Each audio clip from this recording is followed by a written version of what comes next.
Being brought to you by the Portland Area Historical Society.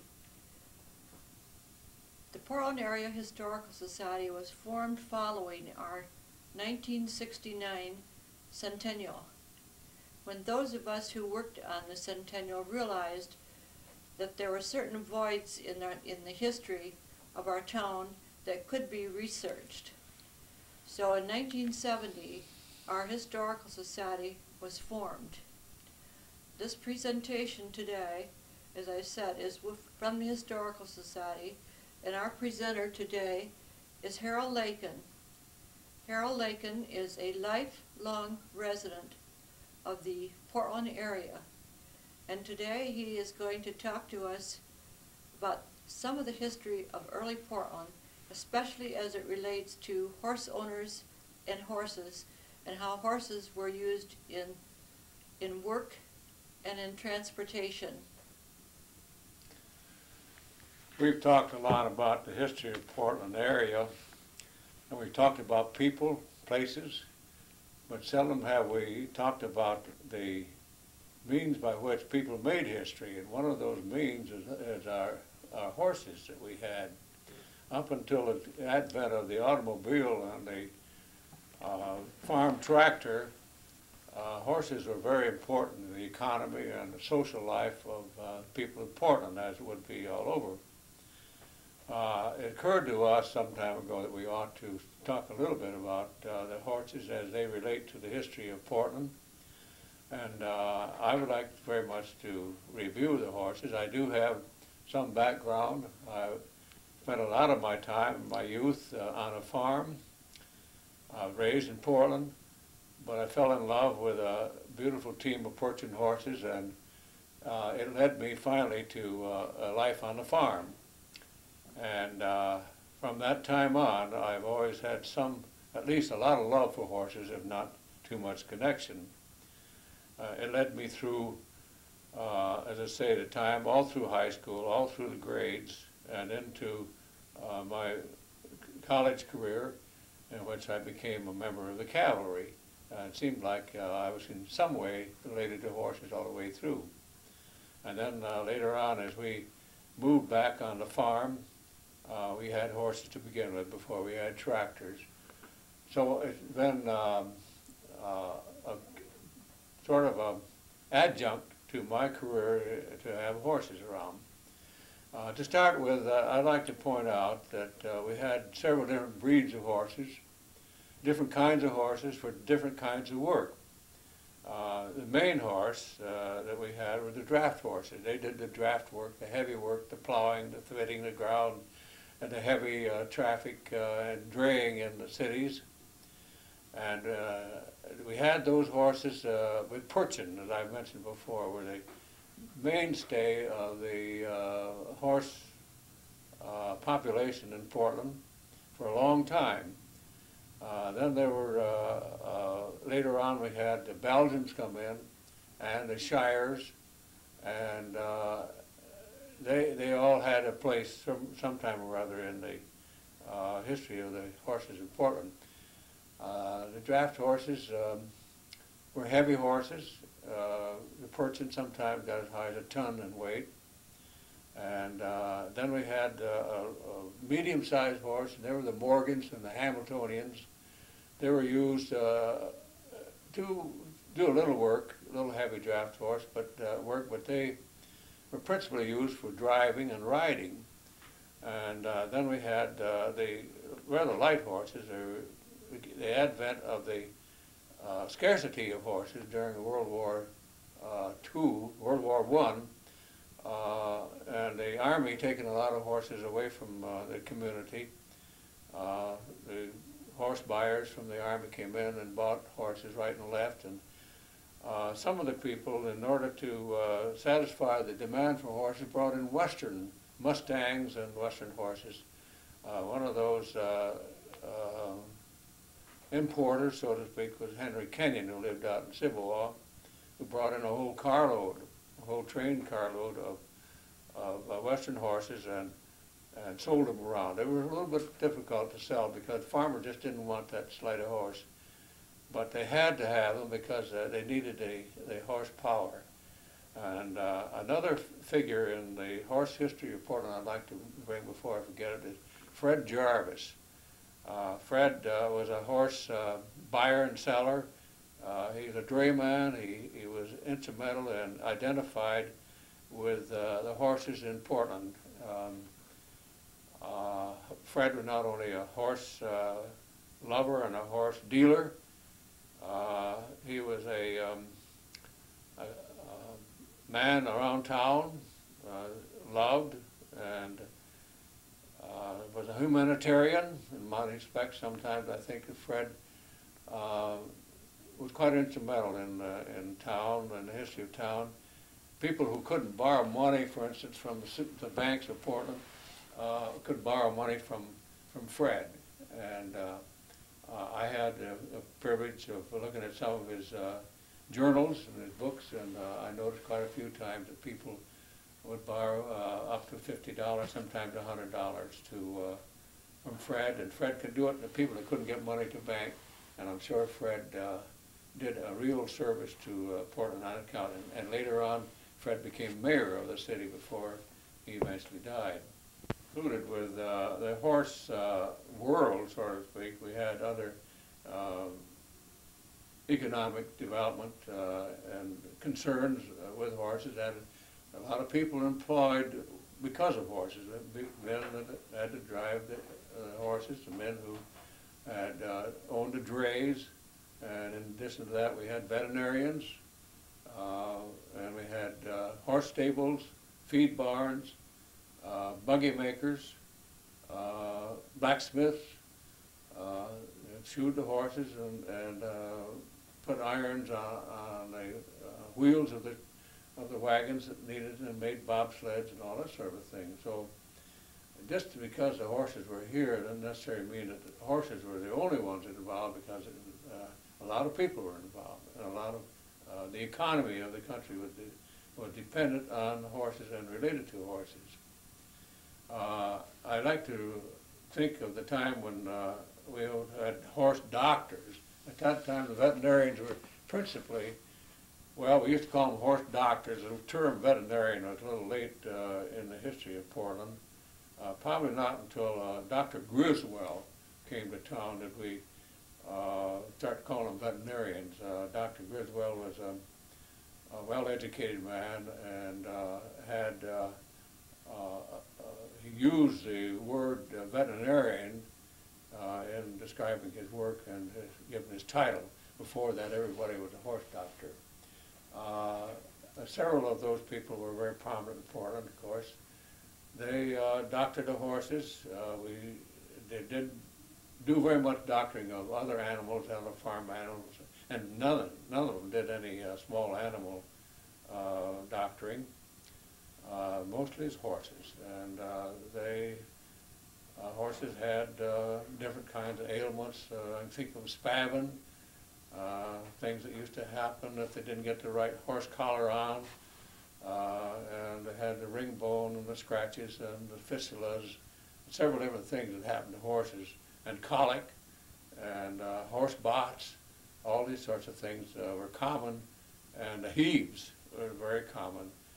If you bought a horse back in those days, you had to be awful careful that you didn't have the heaves. There was a way you could doctor horses for a period of maybe a day, and they wouldn't notice the heaves. And then you buy a horse, and he wasn't heavy, and maybe developed in a matter of a day or two, he had the heaves. And they're not much good when they had the heaves. They couldn't work. It just couldn't feel like a man having the present day emphysema of his lungs. A lot of things like that, and they were all more or less simple compared to what we think of today as veterinary medicine. I can think of Dr. Benedict was a very common name, and Doc was also a very community-minded man. He was coach of the football team for a good many years in Portland. And there was going way back, Dr. Harper used to come over from, maybe from Sunfield over here to do doctoring of horses. Besides that, we had, as I said, other community activities, businesses that are related to horses. We had harness makers. Wilhelm Harness Shop was very well known. They made beautiful harnesses, and they were very common to see farmers gather right there. I remember during Saturday nights they'd go into the Wilhelm Harness Shop. Then many years ago we had a buggy making industry in Portland, not large, but they did make buggies and wagons. They were run by a family by the name of Bauer and a layman. The late Leo Lehman's father was instrumental in the wagon making.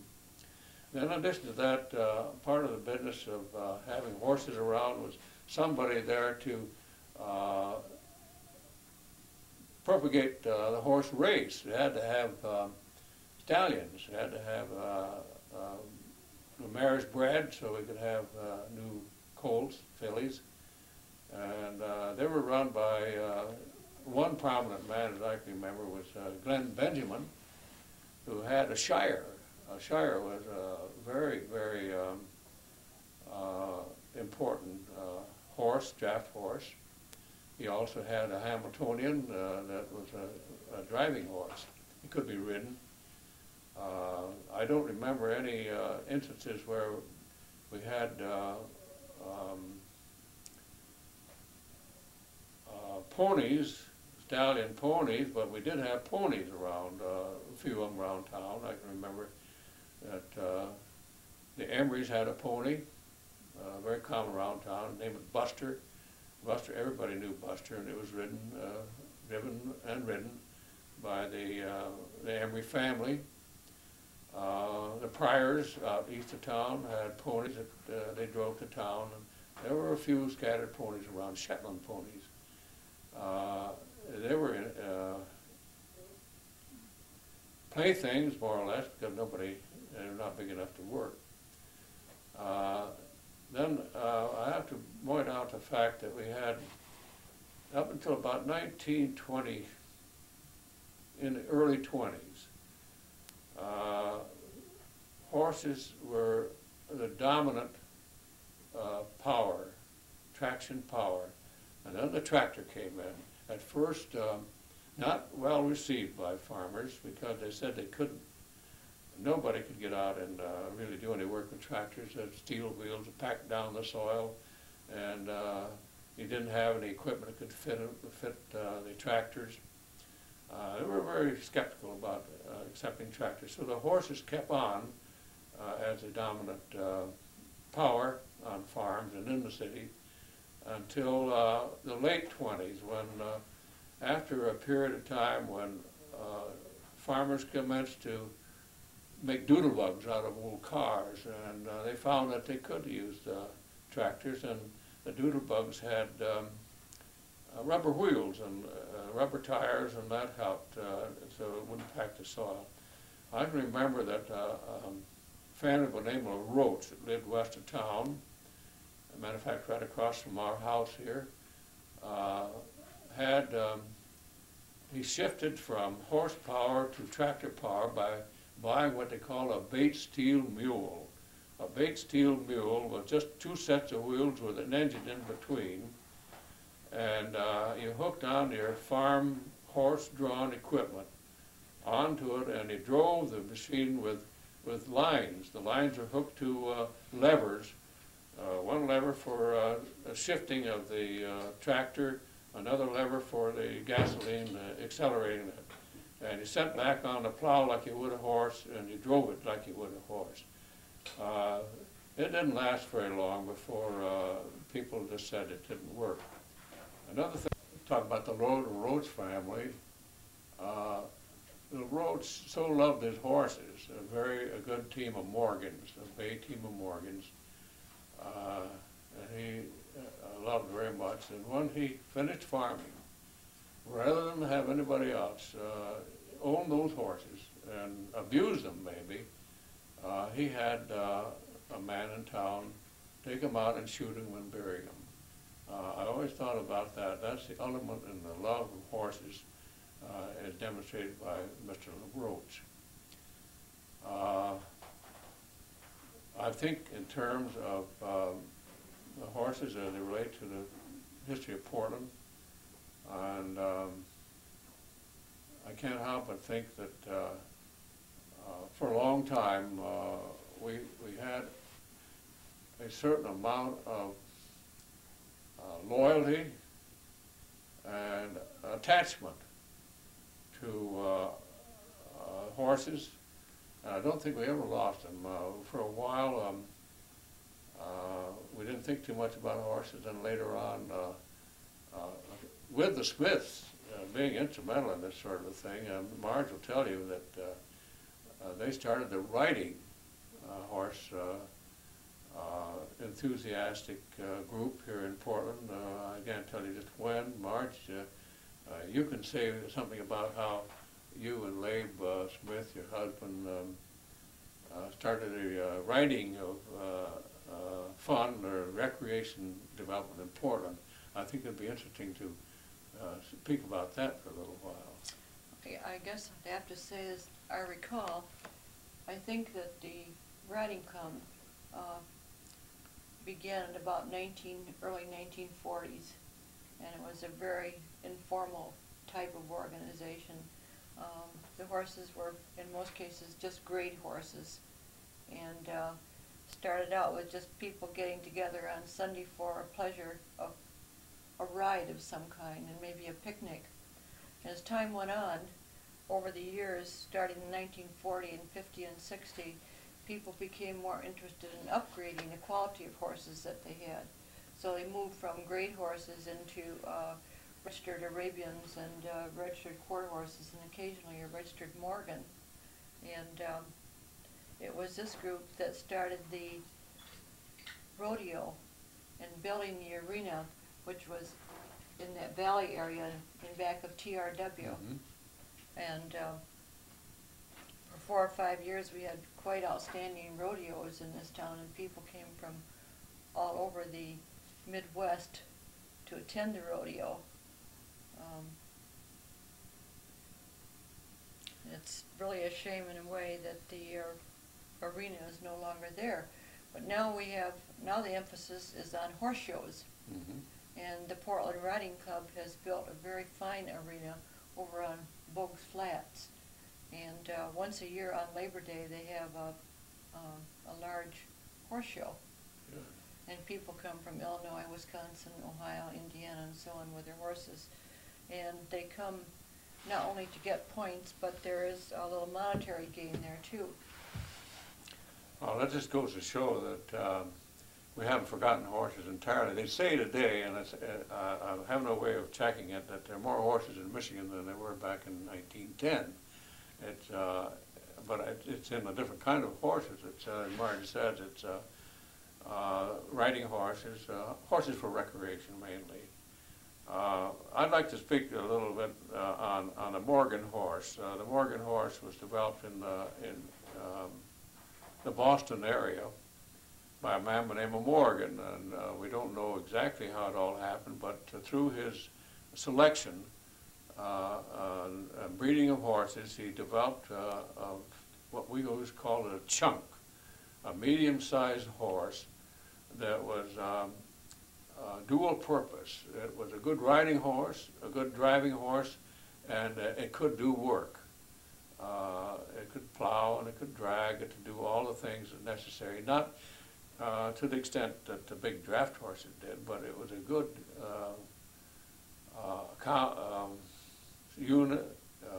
universal type of horse. Well, it became my pleasure as a kid to have started a long time experience with a Morgan on a farm.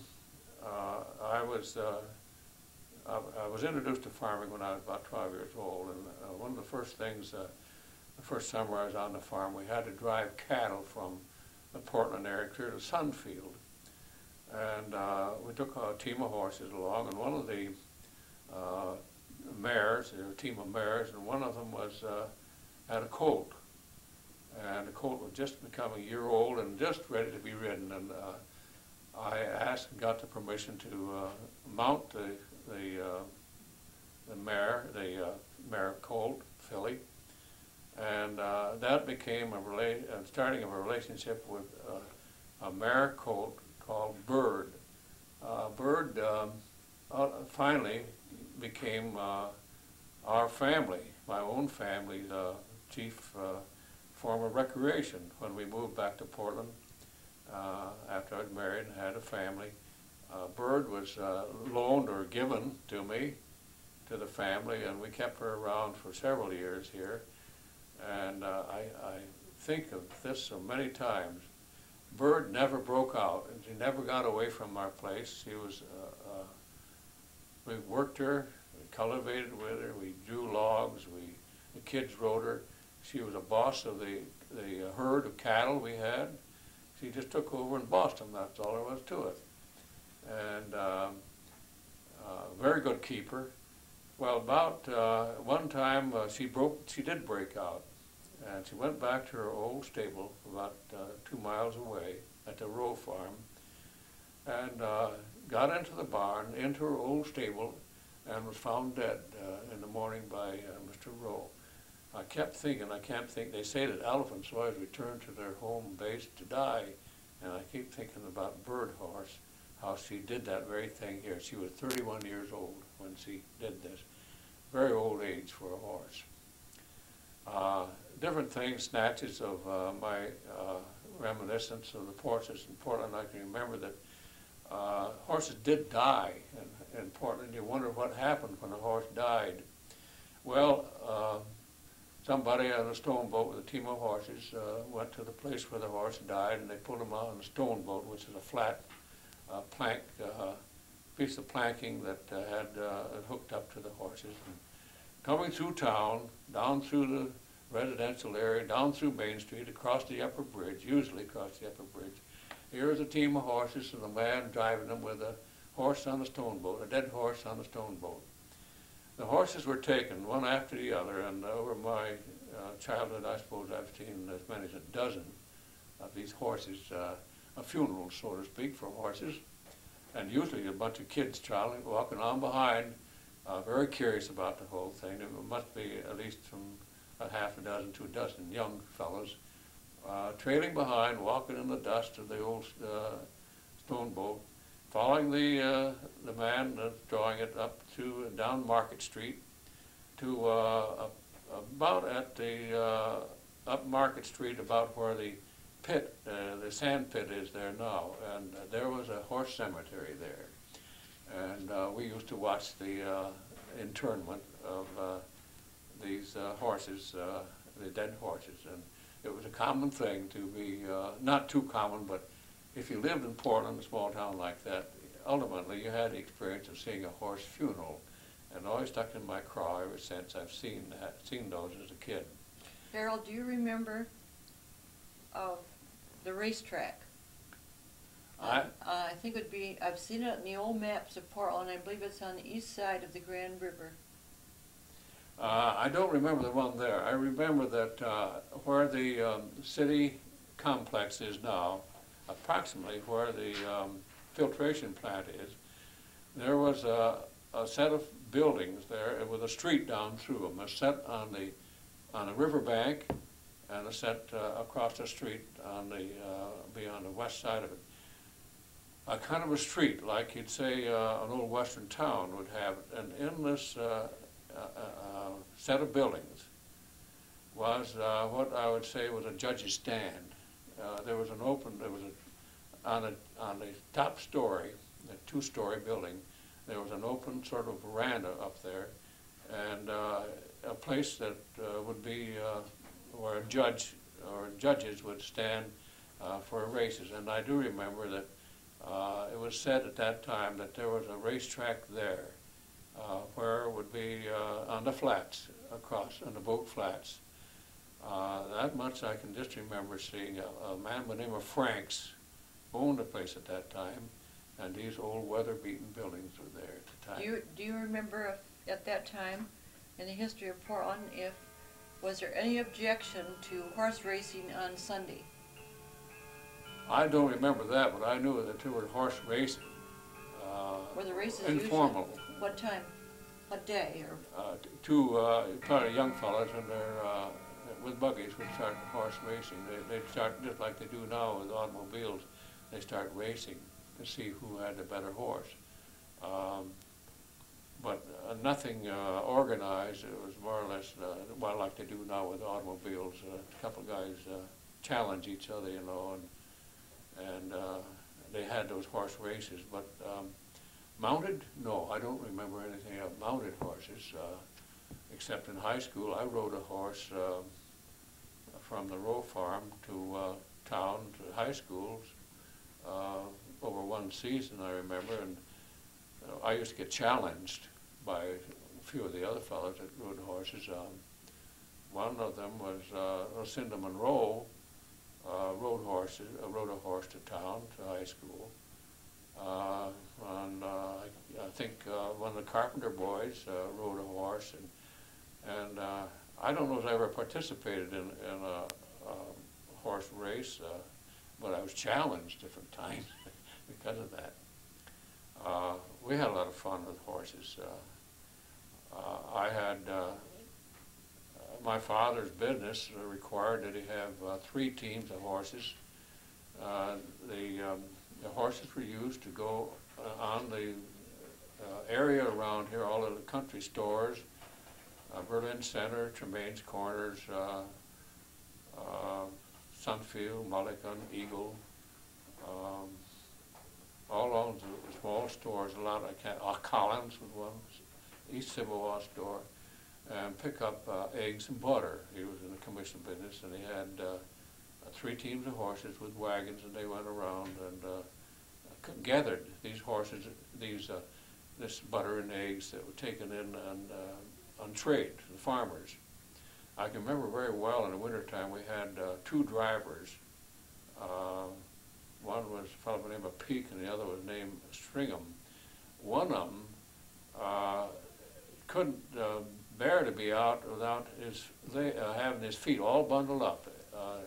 He'd have socks and boots of all kinds. I wonder how the man could walk. He just had to have that. But he'd drive with common canvas gloves all day long. His hands never got cold, but his feet always got cold. The other man, Peak, by the name of Peak, just the reverse. He could go with his slippers on all day long driving that team of horses, but he had to have great big mittens on all night. I always thought to myself, what a difference there is in men, you know, because of those two occasions when they had that. Another instance that I remember well is that when they used to put up ice, they had a horse right out on the ice drawing something like a colorator with teeth on it that cut into the ice, and they'd cut the ice like that, and in blocks, and then they would have a horse. They had a thing that could draw that ice up to a place that went up to a chute that went up into the ice house. I remember very well. They had that on back of the library on a pond that they had there, and of course the ice wagons in the summertime. We always had a bunch of kids trailing on behind, hoping to get a chip of ice now and then. And the men who usually run that would chip off some ice if they didn't anything break off accidentally. They'd give us ice. I remember very well. And another thing that's very important, the horses, when you had groceries, when you wanted groceries, you called the grocery store and ordered them, and they were put onto a wagon, a delivery wagon with a horse on or a team, usually owned by Curly Jarvis, or Fred Jarvis is his proper name was. We called him Curly. Usually run by an older boy, a high school boy probably, and a couple of young kids did the running. My brothers and I were part of those runners, and I remember we used to go around, but the horses did the job there. And we'd stop at Richard's store, Robinson's store, or Stone's store, and pick up groceries, and we had different parts of town that delivered it.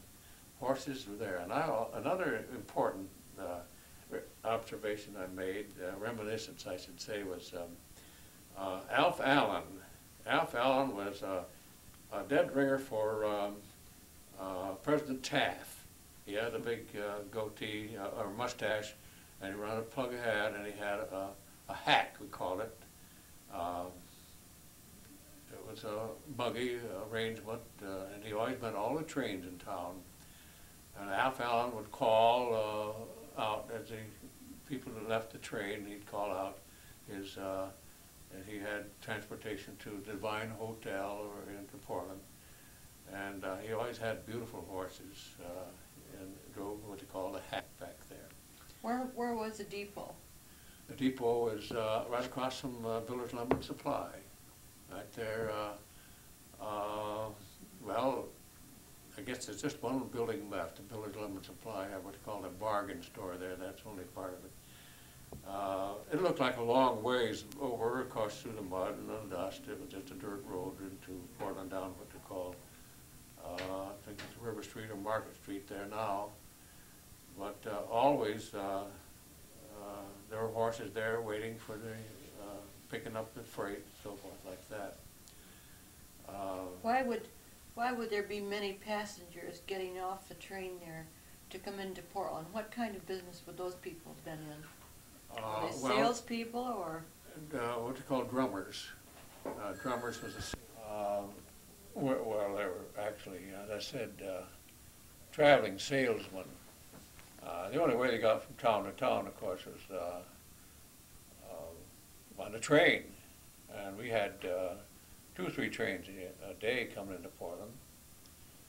And the drummers would come in, and of course Alf Allen would take them over to the main street over town and on Kent Street. And they would put up with at the hotel. The hotel had what they call a sample room. If he had a lot of samples he wanted to show, then a dray would bring those over, and ultimately some of the merchants around town would come down and see what the samples were that the drummer wanted to show them. They were quite a factor in the success of Hotel Divine and the success of this Alf Allen, who run the hack, so to speak, and the drayman. And actually, after the goods were ordered, of course, they came in on train, and from the train they had to go over town on drays. The drays are owned by various men around town. Leo Treeweiler was one who had a dray. Treeweiler also had a team of horses that subbed as they run the fire wagon too.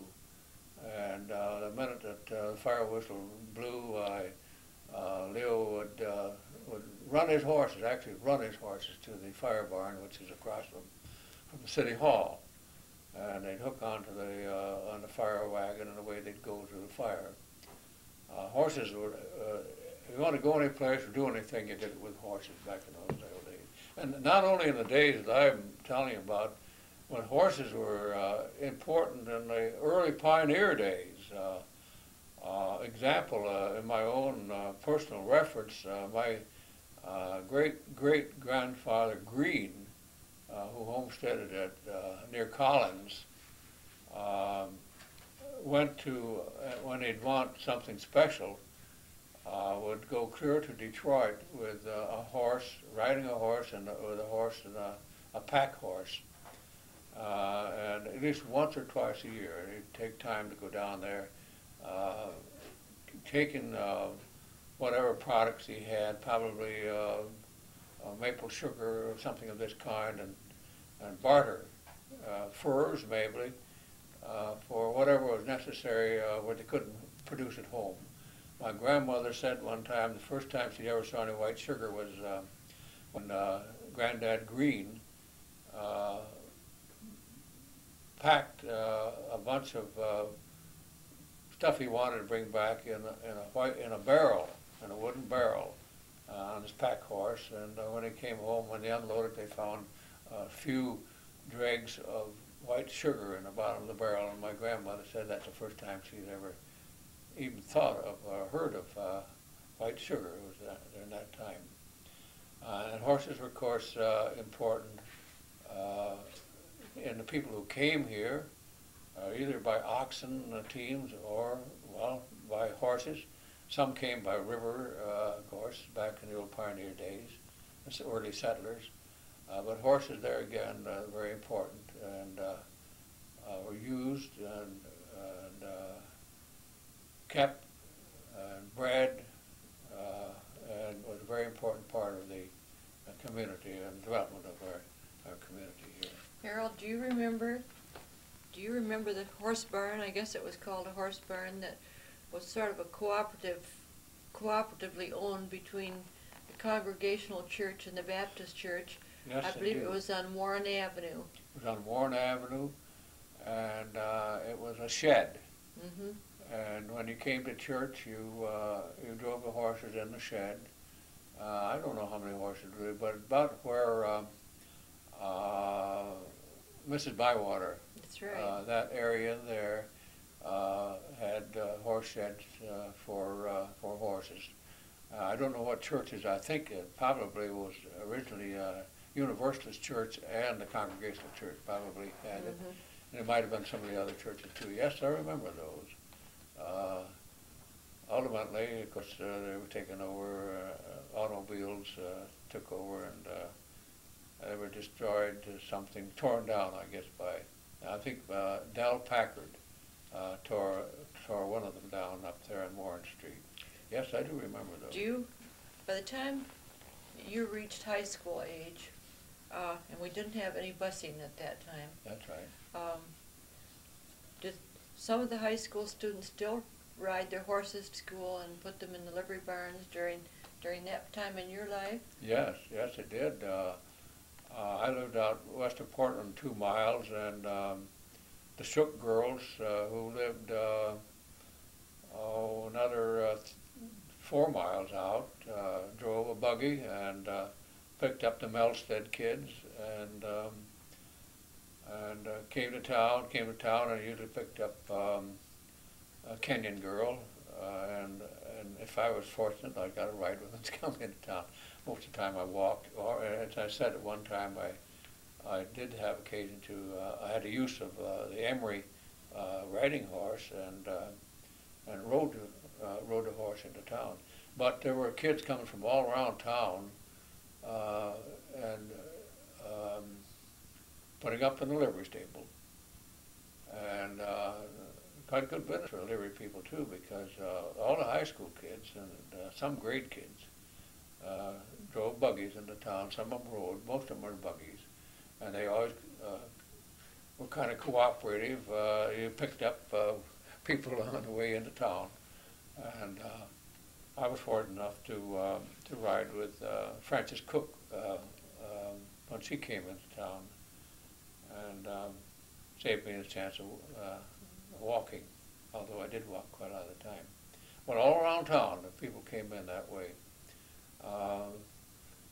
to come to high school. I also understand too that some of the students who lived quite far out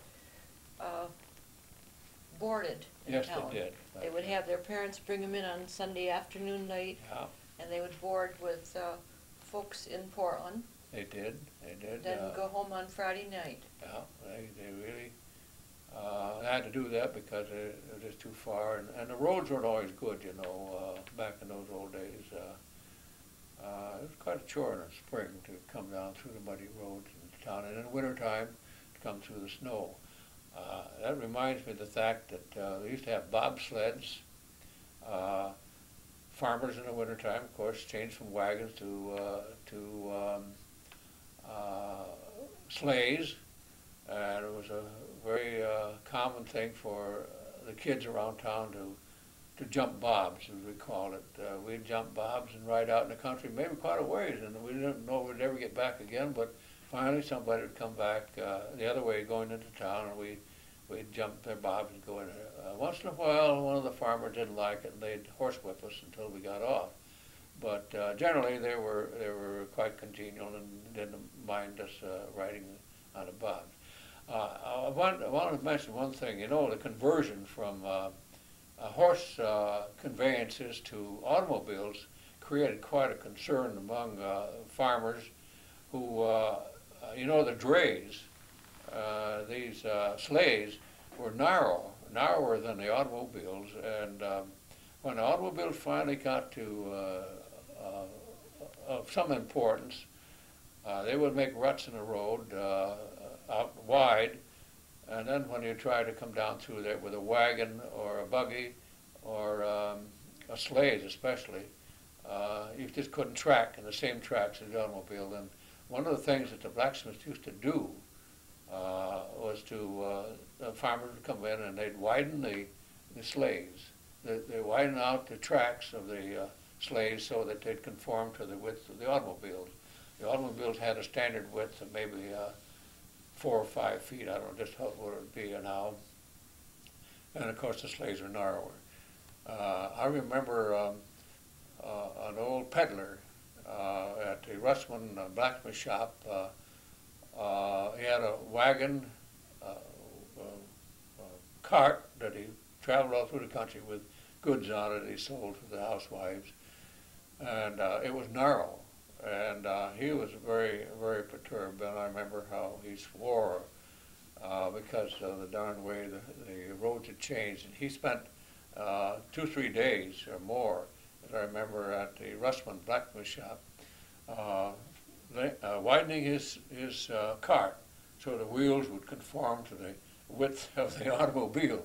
And before he could go, and he disappeared. He went across to the country, but he was a peddler. Another thing that used to happen quite a time is in the country.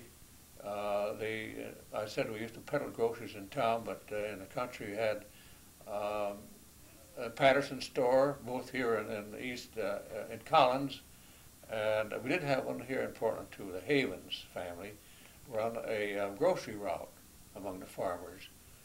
Wild groceries and other things, and it was done by horses. And the mail was always carried by horses. I think you have a picture here of a mailman with his buggy all enclosed, much like some of the Amish people have now.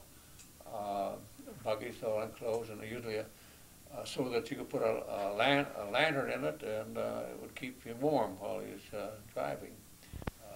The mail was carried by horses, and a typical arrangement was what you see here in the picture, a buggy that was enclosed, and so that it could, the driver could stay inside with maybe a kerosene lantern in there to keep it warm. Or he had a soapstone that it was common among drivers in the wintertime. A soapstone was a piece of stone that was heated on a stove, and then it carried out to the buggy and put down on the floor so you could have your feet warm. Well, do you, it seems that in the 100-year column that I read in the Sentinel Standard, very often they're talking about a horse that ran away. Yeah. And occasionally people were getting quite badly hurt. Yeah. Do you remember some of those kinds of situations in Portland? And I well do, and one of the thrills of the days was a horse, was a runaway. And what do we mean runaway? The horses were on a dead run, hooked to a wagon or a buggy or something like that, and usually the driver tried to stop them, but just nothing could do to stop them, wasn't anything. Usually they could be stopped sometime by running another wagon or a buggy or a horse close by them and corral them, but usually wound up disastrous. Usually the team would be hurt. The wagon would, or buggy, whatever was hooked to them would be destroyed, at least badly damaged, and quite often the driver was thrown off the wagon and hurt. I don't remember any deaths that occurred. I do remember that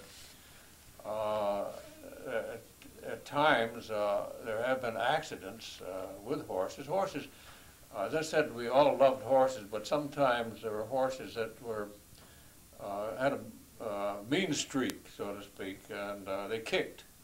A prominent farmer east of town was kicked in the stomach and finally died. these things happen different times. A fellow by the name of Wright, who traveled a stallion, a big Persian stallion, bought the stallion at a very reasonable price, almost given to him, because the stallion was a man killer. And this old man Wright said he cured the man-killing instinct of the stallion by throwing him down on his side and then walking up and down on the upside of the stallion, shooting a shotgun. And he did that several times until the horse was cured of his man-killing instincts. I remember that. There were times when we had runaways, and very much, well, a thrill, so to speak, but a very exciting, I should say, time for everybody when they had a horse runaway. Of course, some horses would break loose from their pastures or their barns, and they'd be at loose around town until it didn't cause too much trouble. You might wake up with a horse looking at you through the window in the morning once in a while, but that was just a simple little scare is all. Yes, horses did run away, and it was not too often. I can only remember maybe half a dozen runaways. One was a team of mules. I didn't mention mules. We didn't have many of them in Portland. There were a few that I think somebody probably brought in from the West or something. I had experience with on the farm with a span of mules. I didn't drive them because we happened to have a Kentuckian working for us at the time, and he was driving a big team of Persians. But when we brought the mules in, he opted to drive the mules, so I got to drive in the Persians, which pleased me very much. But I remember that the mules used to run away. They were scared of everything you could think of. They couldn't get them close to a threshing machine. If somebody shot a gun anywhere near them, they panicked, except for old Joe mule. He was a gray dapple mule.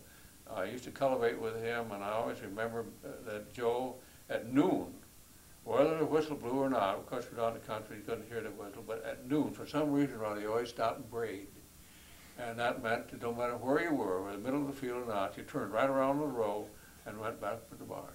But Joe wouldn't go any farther than that. And he knew when it was time to eat. He knew when time was meat.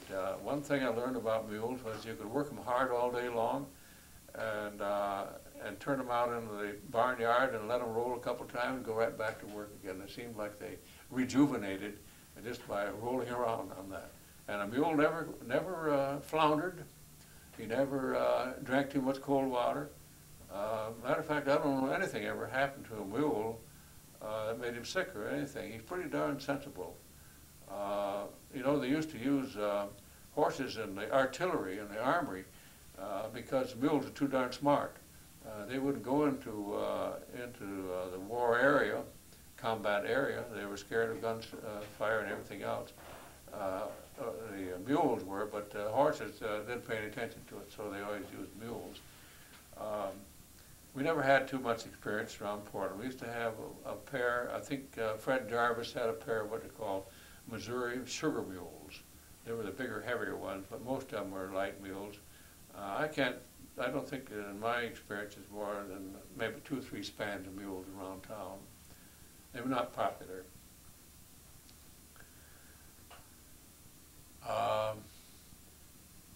I guess you had to live back in those days to appreciate everything that went around. I think there was more attachment to the sources of our power, more sentimental attachment than they are to our present internal combustion motors and so forth, as far as guard. And also of a source of power that was furnished us by horses, and that was the so-called sweep.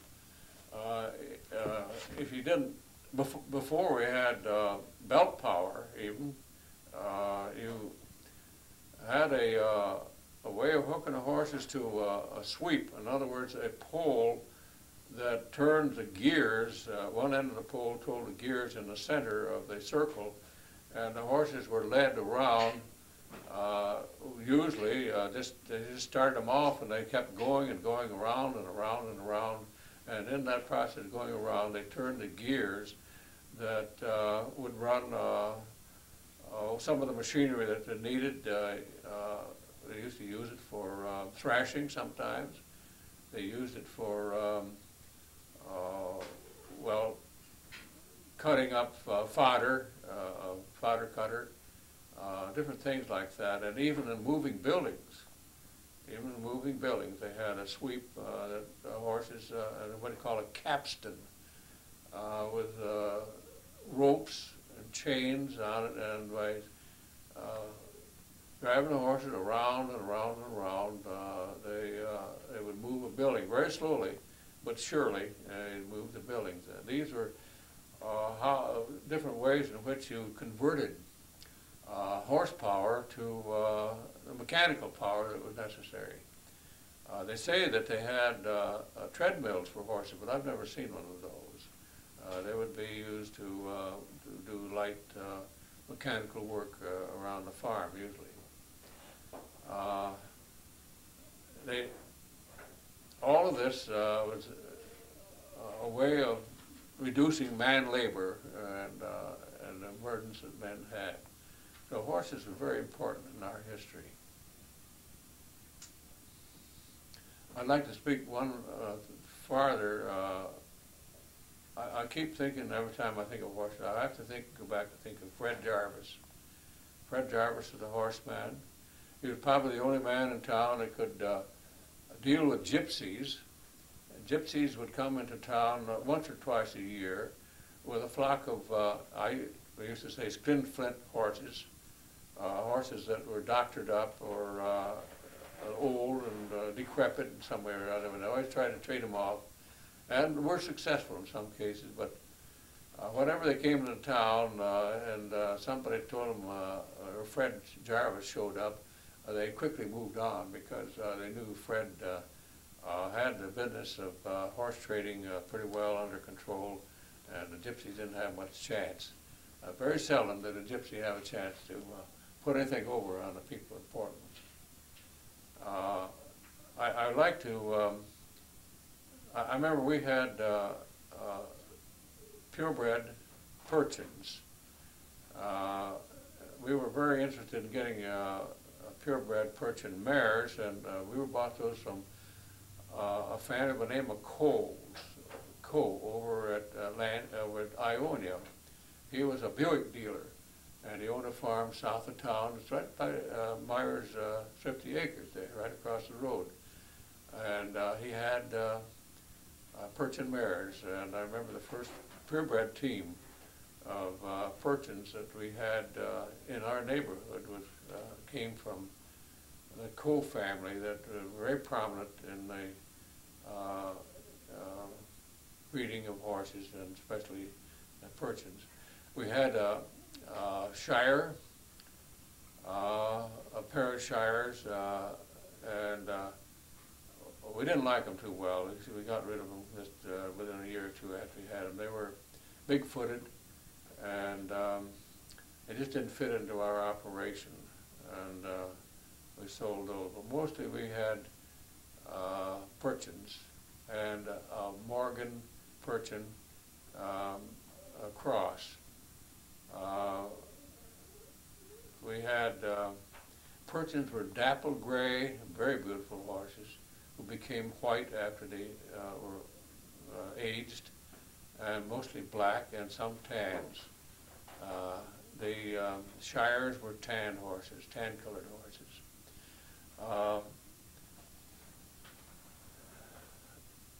In the Western horses that came there, were all colors. They had the paints, they call them, and they could be white and gray and black and all colors like that. I forgot to mention the fact that when we were converting, when the tractors seemed to come in to threaten horsepower, farmers started to use multiple hitches. In other words, having just a team of horses or 3 horses. They used to have 3 or 4 horses, 8-horse team in tandem, and would have, instead of 1 bottom plow, they'd go to 2 bottom plows or 3 bottom plows. The idea was, the tractor people said, look what you can do with tractors. You can pull 2 bottom plows or 3 bottom plows. And the horse people said, well, we can do the same if we change. And Michigan State University, Michigan Agricultural College at the time, put on quite a few demonstrations, what they call multiple hitches. And in doing this, they thought they could compete and keep the tractor out. But the thing that happened that corralled the whole business was the fact that they put tractors on rubber. They spiked treads on tractors that compacted the soil so much, were done away with, and the tractors put on rubber. And the rubbers could be run up and down the roads. And so that probably was a death knell as far as horses were concerned. And of course, World War II was quite a stimulus to tractor production and tractor use. I don't think any place should really go far in the history and development of the economy and the lifestyles of people without some consideration to horses. And I would hope that other historical societies around the state will take a look at what the horses meant to them, as we have here in Portland.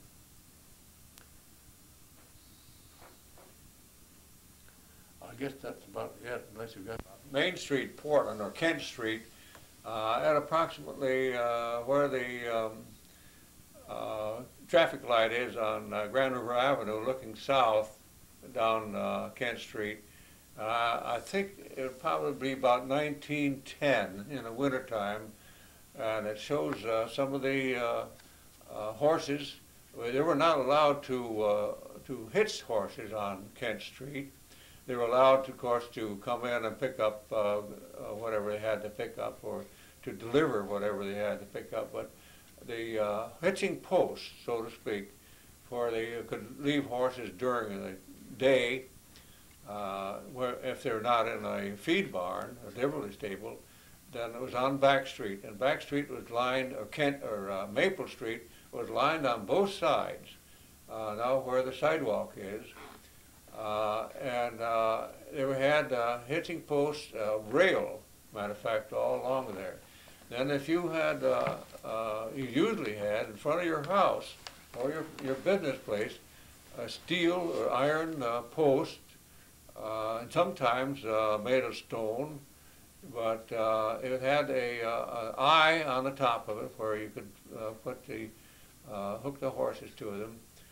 And besides that, would have at a convenient location a block of stone where you lighted from the buggy. If you brought your buggy up close to it, and you lighted onto that, and could go where we wanted to go. But they had the old hitching post, and I think there's one in town. And I believe, Marge, you have that, don't you? A hitching post. I don't know where you got it from. It was on Maple Street. It was on Maple Street, yeah.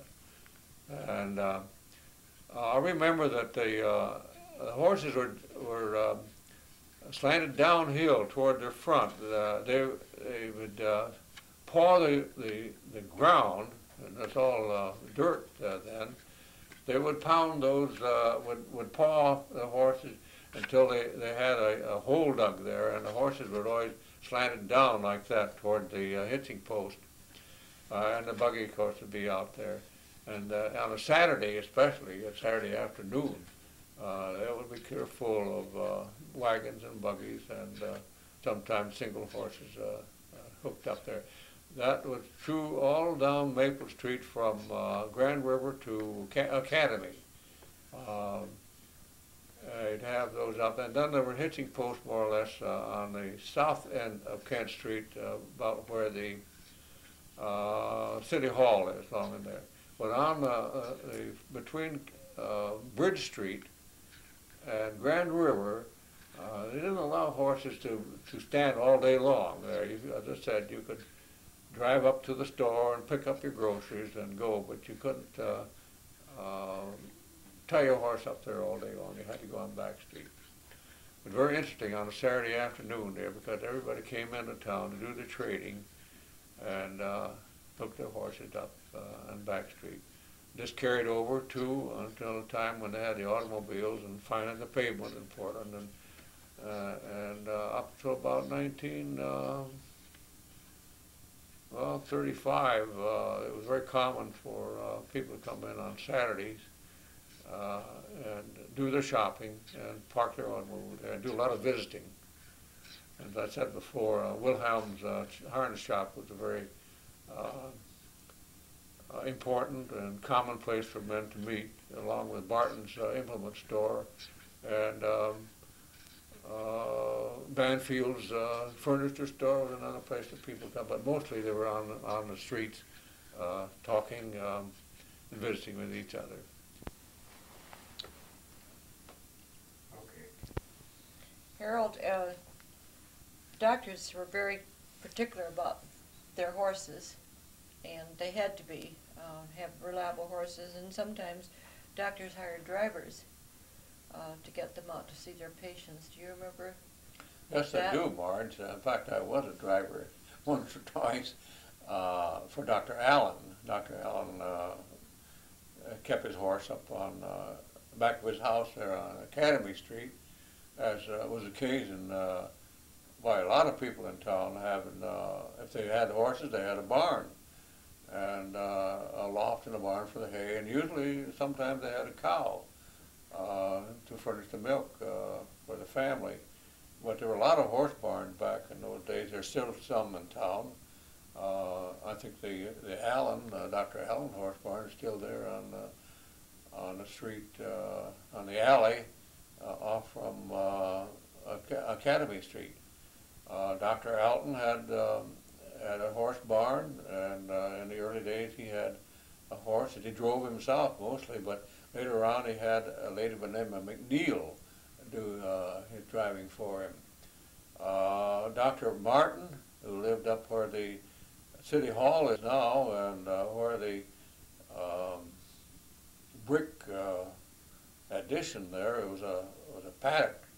And Dr. Martin had his own horse there in the horse barn where the fire barn is now. And he was a younger man, and he did most of his own driving. Dr. Alton, like I said, had a driver. Dr. Allen, in his later years, had a driver. Dr. Bradfield came later, and I don't remember that Dr. Bradfield had a horse. I suppose in the wintertime he did, but he did have a car, one of the first cars in Portland, an old Regal car, with Dr. Bradfield. But Dr. Bradfield was a rider, a horse rider. He always, whenever we had a parade in town, he was the head of the parade, the marshal, so to speak.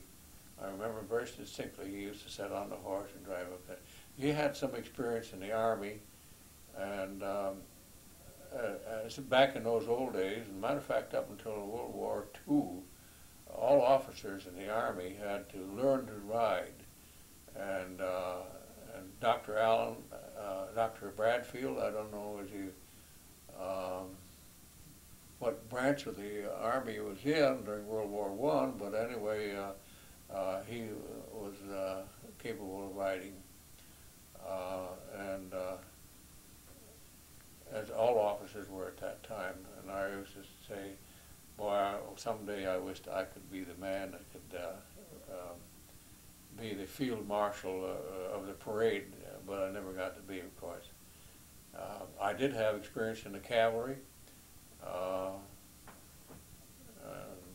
had a lot of experience with horses. As a matter of fact, I won a horse show back in 1926 as a cadet horse show at Michigan State University.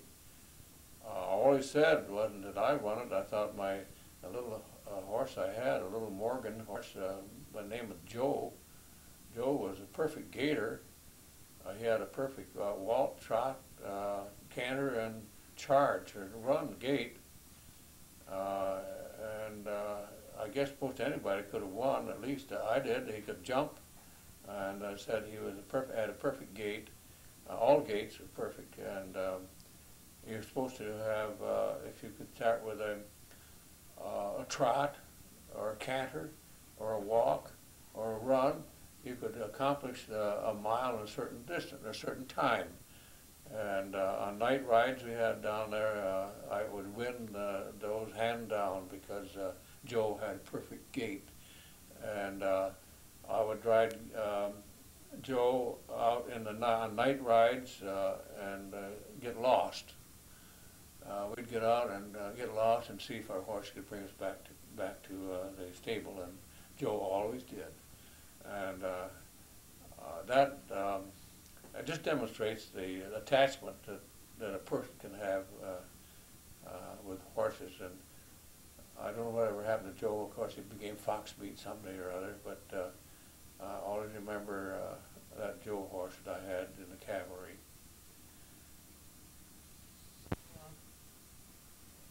Yeah, just kind of. Well, what we tried to do was to bring out another facet of history. Man has created history, but not alone. He had resources. He had ways of getting places to accomplish things, and he had the power to do it. And in our case that we've demonstrated here has been the horsepower, the attachment that man had with horses, and the importance of horse in the development of history. If we hadn't had the horse back when we did, history would have been delayed, maybe never accomplished in many cases. Civilization advanced because of the horse, as it has probably with the internal combustion engine now that we have it. Horses still are playing an important part in our life, in our lifestyle. As I said before, probably we have as many horses today in Michigan that we ever have had, but for a different purpose. We're using them for recreation now. I'm very proud of the fact and very happy that I had a close relationship with horses over these years, and was able to show you what it meant to the development of history in Portland. Okay. Thank you, Harold Lakin, for the story that you've given us today as it relates to the early history of Portland and the importance of the horse and the horse industry to Portland. For those of us who are old timers, you have brought back memories and reminders.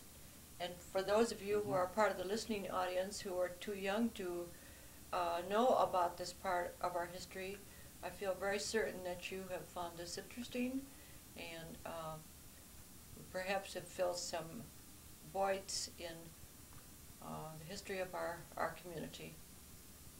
Thank you for listening.